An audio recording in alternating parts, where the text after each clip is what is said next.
Hello friends, how are you? I hope you are fine.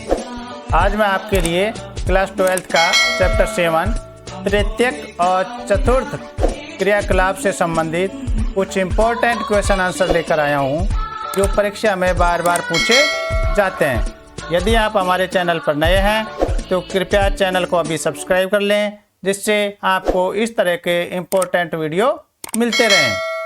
I wish U a bright future.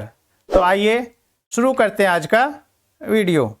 सबसे पहले आपके सामने question है कि तृतीयक क्रियाकलाप हैं, इसके अंतर्गत आने वाली जो प्रमुख सेवाएं हैं वो कौन कौन से हैं, कौन कौन से क्षेत्र आते हैं।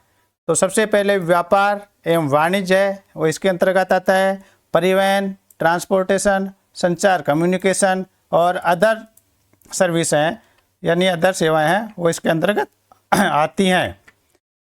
नेक्स्ट क्वेश्चन आपके सामने इस तरह की श्रृंखला भंडार से आप क्या समझते हैं, या श्रृंखला भंडार किसे कहते हैं? तो एक भंडार चलाने के अनुभवों को अन्य भंडार पर लागू करके अनेक जगह अपने व्यापारिक प्रतिष्ठान चलाना श्रृंखला भंडार कहलाता है या है।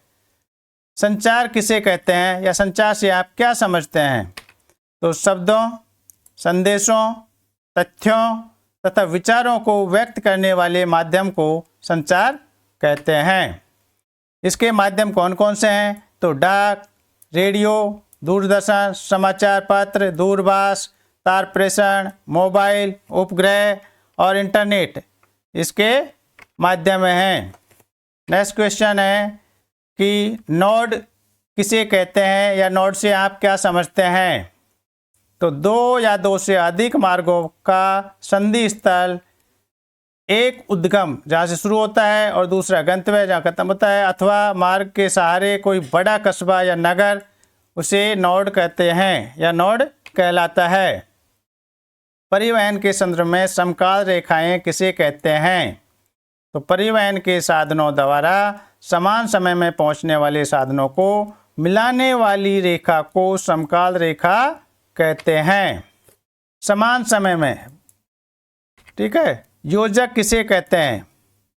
तो योजक दो नोडों को जोड़ने वाली सड़क को योजक कहते हैं या कहलाते हैं।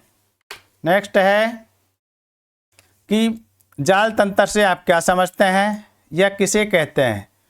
तो बहुत सारे नोड तथा योजक मिलकर जाल तंत्र का निर्माण करते हैं। नेक्स्ट क्वेश्चन बनता है कि किलोमीटर दूरी से आप क्या समझते हैं या किसे कहते हैं? तो एक स्थान से दूसरे स्थान के बीच की वास्तविक दूरी को किलोमीटर दूरी या परिवहन दूरी कहते हैं। समय दूरी किसे कहते हैं? तो एक स्थान से दूसरे स्थान तक पहुंचने में लगने वाले समय को समय दूरी कहते हैं। लागत दूरी किसे कहते हैं, या इससे आप क्या समझते हैं? तो दो स्थानों के बीच यात्रा करने में जो खर्च या मूल्य लगता है या आता है, उसे लागत दूरी के नाम से जाना जाता है या लागत दूरी कहते हैं। नेक्स्ट क्वेश्चन है कि चिकित्सा पर्यटन क्या है? विकासशील देशों में तेजी से उभरने के क्या कारण हैं इसके? तो इसका उत्तर है कि सबसे पहले तो हम ये समझेंगे कि चिकित्सा पर्यटन है क्या। तो जब चिकित्सा एवं उपचार के साथ पर्यटन की सुविधा भी प्रदान की जाती है तो इसे चिकित्सा पर्यटन कहते हैं। ये कहाँ पर? तो भारत, थाईलैंड, मलेशिया, सिंगापुर जैसे विकासशील देश चिकित्सा पर्यटन के क्षेत्र में बहुत तेज़ी से आगे बढ़ रहे हैं। इसका कारण क्या है? तो इसका मुख्य कारण इन देशों में विकसित देशों की अपेक्षा चिकित्सा सुविधा है वो सस्ती है, और साथ ही चिकित्सा का स्तर है वो भी अच्छा है, उच्च स्तर का होना है। इसीलिए संयुक्त राज्य अमेरिका जैसे विकसित देशों में से प्रति वर्ष हजारों की संख्या में रोगी इलाज करवाने के लिए भारत आते हैं। नेक्स्ट क्वेश्चन है कि पर्यटन को प्रभावित या प्रोत्साहित करने वाले कारक कौन कौन से हैं? तो सबसे पहला कारक है कि पर्यटन की मांग में वृद्धि होनी चाहिए। दूसरा है परिवहन के सस्ते एवं त्रिगामी साधन। सस्ती ट्रांसपोर्ट सुविधा होगी तो वो प्रभावित करता है। तीसरा है अधिक समृद्धि यानी ज़्यादा पैसे होंगे तो भी पर्यटन को प्रभावित करेगा, और अधिक अवकाश छुट्टी होगी तभी लोग घूमने के लिए जाएंगे। नेक्स्ट क्वेश्चन है कि पर्यटन को आकर्षित करने वाले प्रमुख कारक, ये तो प्रभावित कर रहे थे, और यह आकर्षित करने वाले कारक कौन से हैं? तो पहला है भूदृश्य, जहाँ पर हम जा रहे हैं घूमने के वहाँ की सीनरी कैसी है, भूदृश्य कैसा है। दूसरा है वहाँ की जलवायु गर्म है या ठंडी है, तो यह भी आकर्षित करती है। गर्म जलवायु वाले ठंडे प्रदेश में जाना पसंद करेंगे और ठंडे वाले थोड़ा गर्म में। इतिहास एवं कला, वहाँ हिस्टोरिकल प्लेस कैसे है, वहाँ की आर्ट कैसी है, संस्कृति और अर्थव्यवस्था, ये सब पर्यटन को आकर्षित करते हैं। नेक्स्ट, बाह्य स्रोतन से आप क्या समझते हैं या क्या है या किसे कहते हैं? तो व्यावसायिक क्षेत्र में दक्षता को सुधारने तथा लागतों को कम करने यानी घटाने के लिए किसी बाहरी अभिकरण यानी दूसरी एजेंसी को काम सौंपना ही बाह्य स्रोतन या ठेका देना कहलाता है। नेक्स्ट क्वेश्चन आपके सामने है कि अवतरण किसे कहते हैं या इससे आप क्या समझते हैं? तो जब बाह्य स्रोतन का कार्य समुद्र पार के स्थानों से करवाया जाता है तो उसे अवतरण या ऑफशोरिंग कहते हैं। नेक्स्ट क्वेश्चन है कि अंकीय विभाजक किसे कहते हैं या इससे आप क्या समझते हैं? तो सूचना और संचार प्रौद्योगिकी पर आधारित विकास से मिलने वाले अवसरों का वितरण पूरे देश में असमान है, एक समान नहीं है। विकसित देश इस दिशा में सामान्य रूप से काफ़ी आगे बढ़ गए हैं, जबकि विकासशील देश पिछड़ गए हैं। विकसित और विकासशील देशों के बीच इसी अंतर को अंकीय विभाजक कहते हैं। नेक्स्ट क्वेश्चन आपके सामने है कि तृतीयक क्रियाकलाप है, उसके मुख्य दो घटक कौन कौन से हैं? तो आपको बताना है उत्पादन और विनिमय। उत्पादन है, इसमें पारिश्रमिक और वेतन को शामिल किया जाता है, जबकि विनिमय के अंतर्गत व्यापार, परिवहन और संचार सुविधाओं को शामिल किया जाता है। व्यापार क्या है?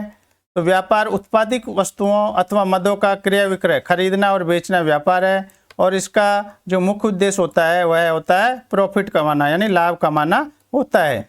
व्यापारिक केंद्र किसे कहते हैं, ये क्या है? तो जिस स्थान पर वस्तुओं का क्रय विक्रय यानी खरीद और ना और बेचना होता है उसे व्यापारिक केंद्र कहते हैं। यह स्थान कहाँ? तो ये कस्बा भी हो सकता है, नगर हो सकता है या महानगर हो सकता है, कहीं भी हो सकते हैं ये। नेक्स्ट क्वेश्चन आपके सामने कि थोक व्यापार एवं फुटकर व्यापार में क्या अंतर है, स्पष्ट कीजिए। तो थोक, जैसे हम सभी जानते हैं, थोक का मतलब होता है जो होलसेल मार्केट वहाँ से, और फुटकर जो रिटेलर जो दुकानदार बेचते हैं उसको कहते हैं। तो थोक व्यापार बड़े पैमाने पर वस्तुओं और सेवाओं का व्यापार होता है। यह व्यापार बिचौलिए और सौदागरों आदि के माध्यम से संचालित होता है, और उपभोक्ताओं से परोक्ष मतलब सीधा इसका संबंध नहीं होता। और यह व्यापार विक्रेता और विक्रेता के बीच में होता है, यानी दोनों ही वहाँ से एक खरीदेगा तो दूसरा यहाँ रिटेलर में लाके बेचेगा, तो ये विक्रेता के बीच में होता है। जबकि फुटकर व्यापार होता है यह छोटे पैमाने पर वस्तुओं का खुदरा व्यापार होता है। यहाँ व्यापार क्रेता और विक्रेता के बीच में होता है, उपभोक्ता से इसका सीधा संबंध होता है, और इस व्यापार में बिचौलिए के लिए कोई जगह नहीं होती, सीधा उपभोक्ता ले जाता है। नेक्स्ट क्वेश्चन है कि ग्रामीण क्षेत्र में आवधिक बाजार, आवधिक का मतलब अवधि के अनुसार लगने वाले बाजार से आप क्या समझते हैं? तो आवधिक या साप्ताहिक जो बाजार होते हैं वो, तो सबसे पहले कि ये है क्या? तो ग्रामीण क्षेत्रों में जहाँ नियमित बाजार में होते हैं वहाँ कुछ समय अंतराल क्या होता है, स्थानीय बाजार लगाए जाते हैं। इन्हें ग्रामीण क्षेत्रों के आवधिक बाजार कहते हैं, एक समय के पश्चात लगते हैं। यह बाजार एक निश्चित दिन एवं निश्चित स्थान पर लगाए जाते हैं। यह बाजार साप्ताहिक यानी एक सप्ताह में, पाक्षिक यानी 15 दिन में, या मासिक यानी महीने में होते हैं, जहाँ आसपास के गांव के लोग आकर अपनी आवश्यकता की वस्तु खरीदते हैं। भारत में इन बाजारों को हाट या पेटिया के नाम से जाना जाता है। यह बाजार निश्चित दिन पर एक स्थान से दूसरे स्थान पर लगते रहते हैं, जिससे दुकानदार सभी दिन व्यस्त रहते हैं और एक विस्तृत क्षेत्र को अपनी सेवा प्रदान करते हैं।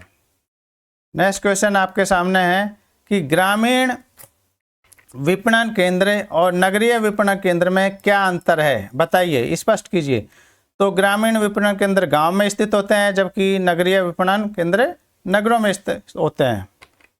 ग्रामीण में अधिकतर दैनिक उपभोग की वस्तुओं या सेवाओं का व्यापार होता है, जबकि यहाँ सामान्य से लेकर विशिष्ट प्रकार की वस्तुएं एवं सेवाएं प्रदान की जाती हैं। कहाँ? नगरों में। गाँव में विक्रेता और खरीदार प्राय स्थानीय लोग होते हैं, जबकि नगरों में विक्रेता और खरीदार स्थानीय लोगों के साथ साथ दूर के लोग भी हो सकते हैं। गाँव में इन बाजार केंद्रों का क्षेत्र सीमित होता है, जबकि नगरों में विस्तृत होता है। ग्रामीण विपणन केंद्र में केंद्रों को हाट, पैठ या साप्ताहिक बाजार के नाम से जाना जाता है, जबकि नगरीय विपणन केंद्र प्रतिदिन दुकानों के रूप में खुलते हैं। ग्रामीण विपणन केंद्र पर कहीं कहीं वस्तु विनिमय भी होता है, यानी वस्तु के बदले वस्तु का आदान प्रदान होता है, लेकिन नगरीय बाजारों में वस्तु विनिमय नहीं होता है। यहाँ विनिमय का माध्यम एकमात्र मुद्रा है और उसी से होता है। नेक्स्ट क्वेश्चन है कि व्यवसाय प्रक्रमण बाह्य स्रोतन यानी बीपीओ और ज्ञान प्रक्रमण बाह्य स्रोतन यानी केपीओ में क्या अंतर है। तो आपसे बीपीओ और केपीओ से पूछा जाए तो आप इनकी फुल फॉर्म को समझना है और इसके बारे में बताना है। तो बीपीओ यह मुख्यतः व्यवसाय संबंधित आंकड़ों का बाह्य स्रोतन है, जबकि केपीओ है यह ज्ञान के आधार पर बाह्य स्रोतन है। दूसरा है कि यह पूर्व निर्धारित प्रक्रिया से संचालित होते हैं, जबकि इसके लिए व्यापार के आवेदन एवं समझ की आवश्यकता होती है। केपीओ की तुलना में सामान्य तथा उच्च ज्ञानकर्मी बीपीओ में शामिल होते हैं और केपीओ में अति विशिष्ट एवं कुशल तथा उच्च ज्ञानकर्मी शामिल होते हैं। तीसरा अंतर यह है कि यह ग्राहकों की देखभाल, टेलीफोन, मार्केटिंग, कम्युनिकेशन के माध्यम से तकनीकी सहायता, बिक्री आदि जैसी सेवाएं प्रदान करता है और यह जटिल क्षेत्रों जैसे कानूनी सेवा, व्यवसाय एवं बाजार अनुसंधान आदि पर गहन ज्ञान, विशेषज्ञता और विश्लेषण प्रदान करता है। और बीपीओ में इसके लिए बुनियादी कंप्यूटर ज्ञान तथा अंग्रेजी कम्युनिकेशन अच्छा होना चाहिए, और जबकि केपीओ में इससे में काम करने के लिए इस क्षेत्र में ही किसी विशिष्ट जानकारी की होना आवश्यक है। आशा है आपको यह वीडियो पसंद आएगा और यह क्वेश्चन आंसर आपके लिए उपयोगी सिद्ध होंगे। यदि आपने अभी तक हमारे चैनल को सब्सक्राइब नहीं किया है तो कृपया चैनल को सब्सक्राइब कर लें, जिससे आपको इस तरह के इम्पोर्टेंट वीडियो मिलते रहें। मैं आपके उज्जवल भविष्य की कामना करता हूं और आशा करता हूं कि आप परीक्षा में अच्छे अंक लेकर सफलता प्राप्त करेंगे। Thank you for watching my video.